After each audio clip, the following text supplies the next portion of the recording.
Сәлеметсіздер ме, студенттер? Бүгін біз психология пәнінен балада ойлаудың дамуы тақырыпқа тоқталамыз.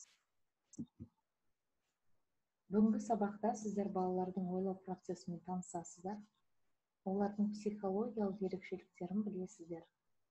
Сіздерге баланың ойлау қабілетін дамытудың жолдары мен әдістемесін ұсынатын боламыз. Жоспар бойынша бірінші мектеп жасына дейінгі балалардың ойлау ерекшелігі және екінші бастауыш сынып балаларының ойлау ерекшелігіне тоқталамыз. Жоспарымызға сәйкес бірінші мектеп жасына дейінгі балалардың ойлау ерекшелігі. Ойлау танымның жоғары сатысы. Оның айрықша ерекшелігі сөзбен тығыз байланыстылығы. Ойлау мен сөйлеу органикалық бірлікте болады. Ой шындығы тіл арқылы беріледі. Шындықтағы себеп-салдарлық байланыстар тәжірибеде танылып, белгілі тілдік формалармен аталады. Адам дүние құбылыстарын тани отырып, бұларды бірінші және екінші сигналдық жүйелер арқылы бейнелеп, түрлі сөздермен өрнектейді. Кейбір қабылданатын зат, құбылыстың белгісі, қозғалысы, күйіне қатынасын сөзбен атай отырып, адам оларды жалпылайды. Ойлау арқылы заң, ереже түйінделеді, фактілер қорытындыланады, электрондық күрделі механизмдерді пайдалана отырып, тікелей қабылдауға болмайтын құбылыстардың мән-жайын танып біледі. Ойлау шындық жанама және жалпылама жолмен танылып жүреді. Жаңа туған балада ешқандай ойлау болмайды. Ойлау баланың сыртқы ортамен белсенді қарым-қатынас жасауының нәтижесінде оның өмір тәжірибесімен қосақталып дамып отырады. Мәселен, 1 жасар бала әжесінің саусағындағы жараға жағылған йод ерітіндісіне көз салады. 10 немесе 5 айлық бала өзі сөйлей алмаған жәшіктің ішіндегі нәрселерді көріп, біртіндеп оларды азайта бастайды. Сонан соң оны жылжытатын болады. Тілдің шығуы бала ойлауының дамуында елеулі кезең болып табылады. Мектепке барғанға дейін бала ойлауды ұзақ даму жолынан өтеді. Ойлау бұл кезде нақтылы бейнелі болып, әрекетпен тығыз байланысып жатады. Балалардың ойлауын дамытуда мектептегі оқу-тәрбие процесі шешуші рөл атқарады. Бала алдымен байланысқан тұтастық ретінде ойлайды. Бұл кезең синкретизм деп аталады. Синкретизм оны жіктемей және бір затты екіншісінен бөлмей, баланың тұтастай ойлауына мүмкіндік беретін бала ойлауының ерекшелігі. Бала ойлауының синкреттік сипаты, яғни тұтастай жағдаяттар мен тұтастай байланысты бөліктермен ойлауы соншалықты күшті. Ол тіпті оқушының өз сөз арқылы ойлауында да жалғаса береді. Және де мектепке дейінгі баланың ойлауын күрделендіретін формасы болып табылады.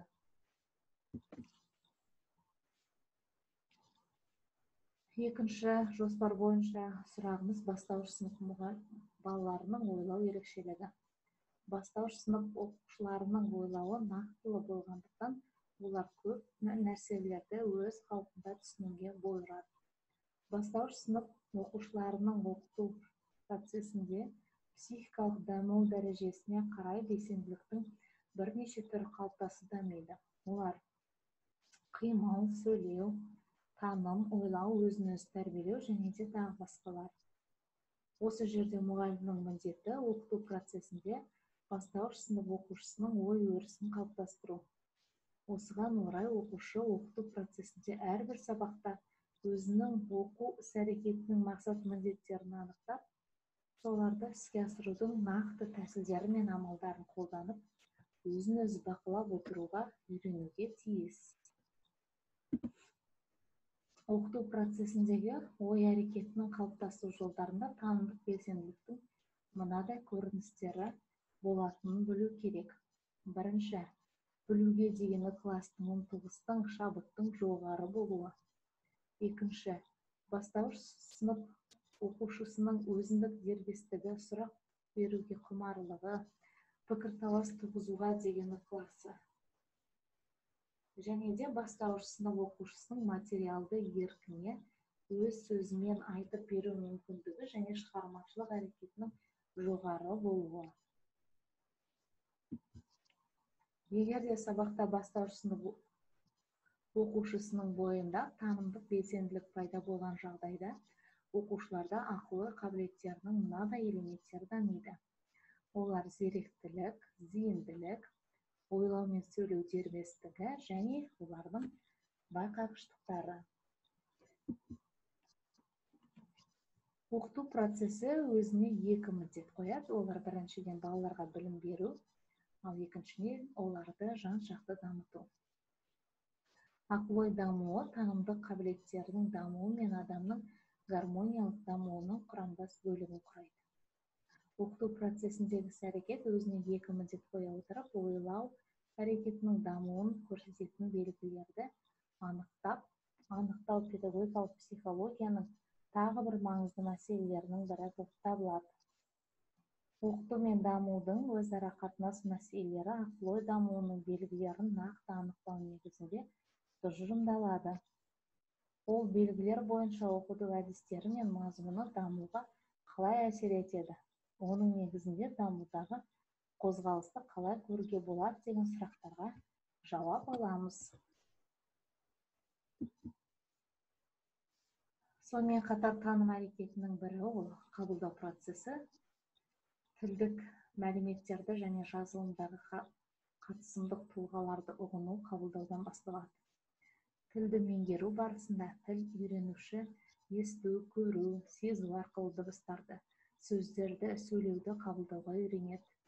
Бала қоршаған ортаны жақсы қабылдауға тиіс.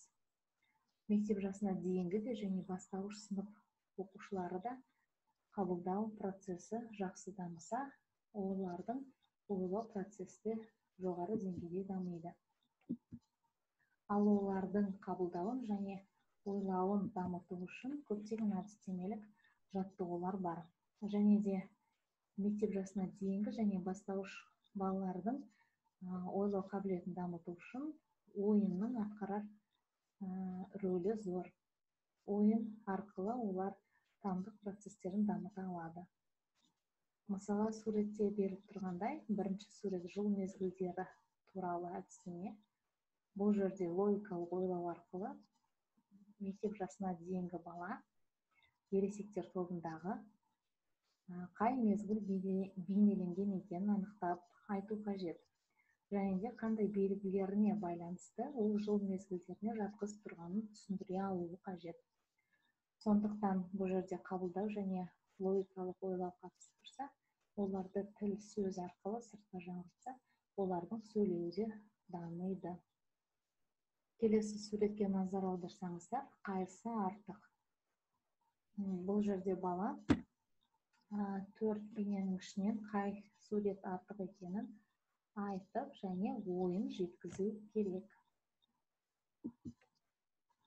Енді екі сурет тапсырмасы ұқсас, яғни бұлар бастауыш сыныптарға бірінші, екінші сыныпқа арналған әдістеме.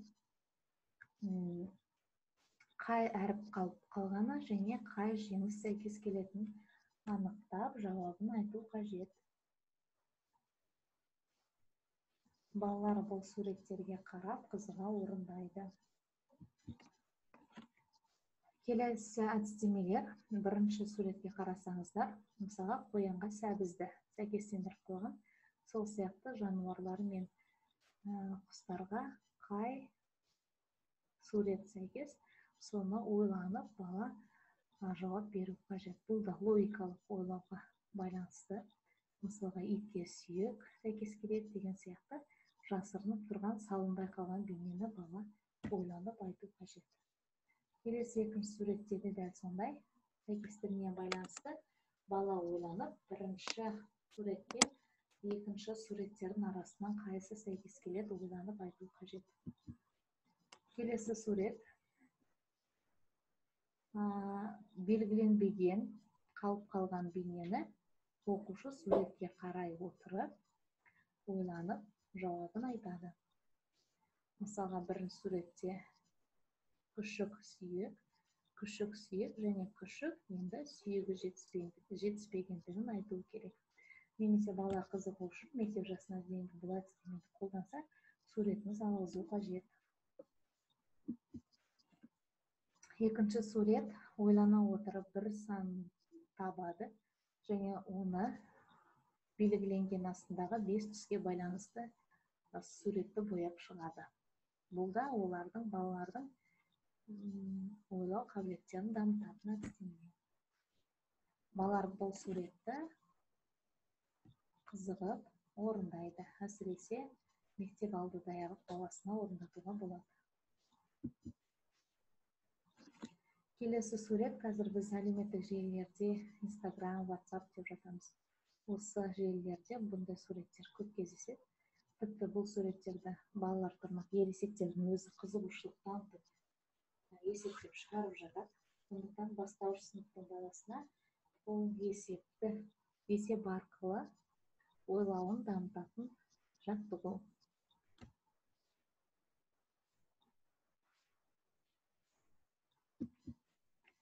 Және де ойлауды дамыту ребус шешумен де жалғасады.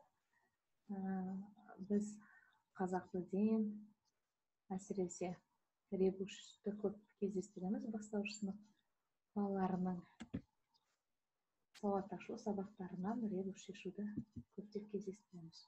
Және де сөз жұмбақтар шешу. Бұл енді бастауыштың жоғарылаған сыныбына байланысты.